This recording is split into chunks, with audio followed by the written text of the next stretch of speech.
Hey guys, Richard for Beyond College Success, and today's video is on the topic, the secrets to success after college.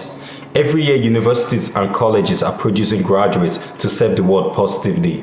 Finally, many young people reach their dreams after several years of work and now looking forward to the bright future. However, though, we take two students at random and picture them 10 years down the line. What we notice is very interesting and to some degree very strange. Stick with me in this video to find out what happened.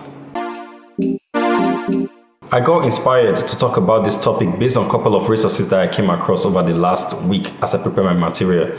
And I think this video is more like an enlightening one so that I get everyone thinking, at least everyone who's watching this video, thinking about how they want their future to play out, especially after graduating with a degree under your belt.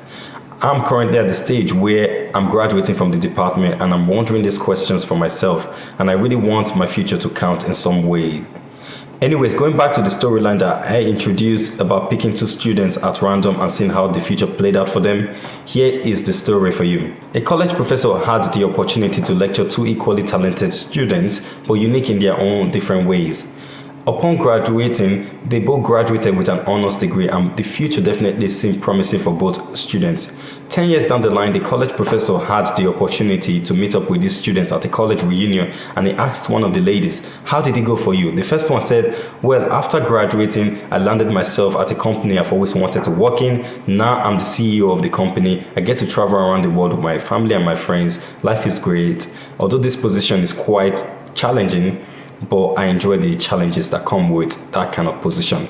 Then he asked the second lady, "How did it go for you?" The second lady said, "I landed myself at a graduate position job, and now I manage few people under me. Life isn't what I thought it would be." And yeah, that's kind of my story. But my question, or what got me thinking, is what made the difference between both students? How come one was a lot more successful externally than the other? It is important to realize that the way the future worked out for both students is not based on the fact that one was a lot more smarter than the other, or one was simply motivated than the other. No, these aren't big of a contributor as you would think they are. The real contributors are, one, your psychology, your inner game. How much of that do you have handled as a college student? And to be honest, I think this is really where everything starts. Have you figured out your passion? What's your purpose? All this kind of stuff, and some of the limiting beliefs that will really hold you back if you don't have them nailed down.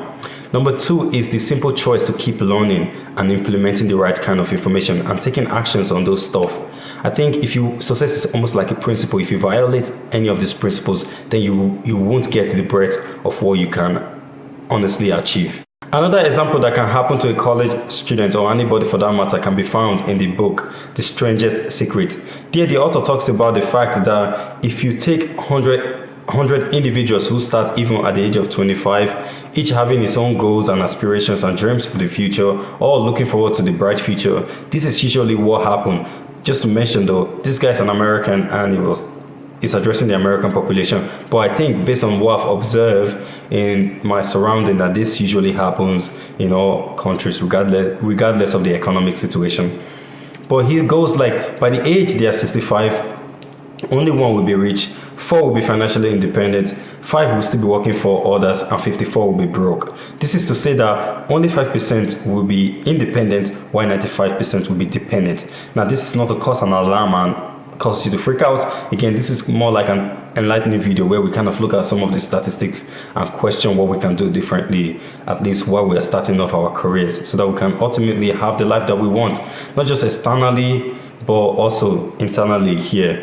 Based on the two examples we've looked at in this video, I hope you admit to yourself that people who do well far beyond college success do something slightly different than the average.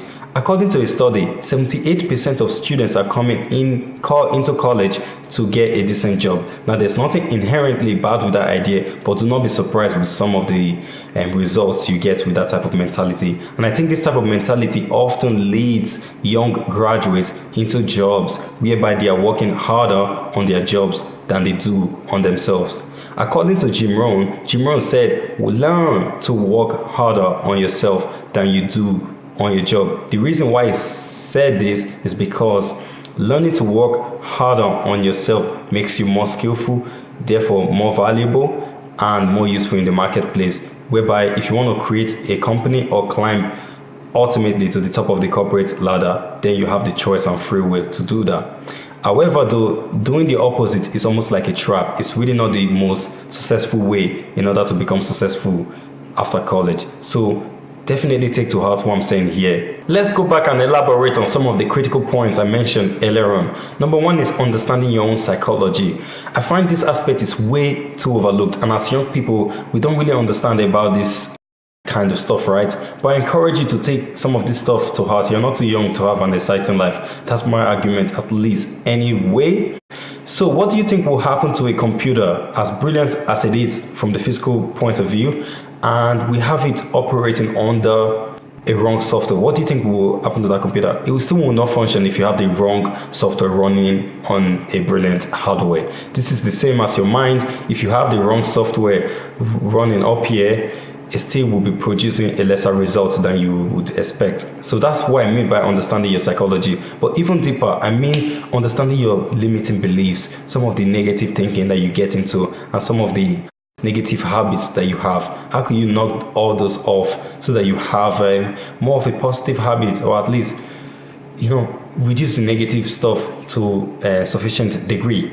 And what do you think hold people from creating exceptional lives? It's simply because of this. So what I'm encouraging you is to start embracing some of these things and start working towards a better and brighter things, not just externally to give you more success, but really for you to create an exceptional life and to be happy inside, and let your inside situation reflect your outside situation. You really need to work on your psychology. So that's what I mean by that.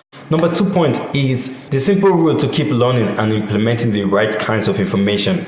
I have an interesting stats here for you. 42% of college graduates never read a book after graduating.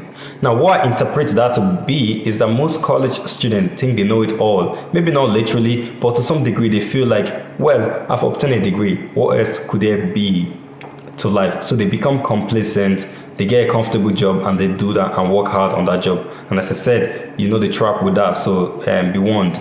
Lastly, I want to leave you with a couple of encouragements. Now, I'm saying this to you in as much as I'm saying it to myself in my head, and I really want the future to turn out bright for everyone on this channel, right? So this is why I'm going as far as I'm going to pull out information that could help all of us learn in a very valuable way in this channel.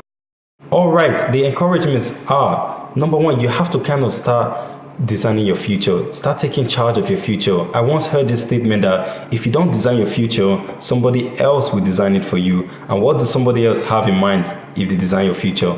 Not much. So that's how the quote goes. And I also want you to realize that the future really goes to those who are most engaged. So if you're engaged with life, definitely the future will be bright for you. But if you are not so engaged with life, I will encourage you to start working on that part. And lastly, also, I feel that in society it's very easy to become complacent. I mean, you could just get a job and be doing that job. It's easy to be complacent and hang around friends and just hum along life being a mediocre. But really what we are trying to do on this channel is to kind of get you living a child life. And I think this is what I want for myself, and I want this for everyone involved in this channel. Okay, that's it. And for this YouTube video, make sure you share this around with friends and family, anyone who you think this information applies to. All right, I'm signing off. I shall see you next week.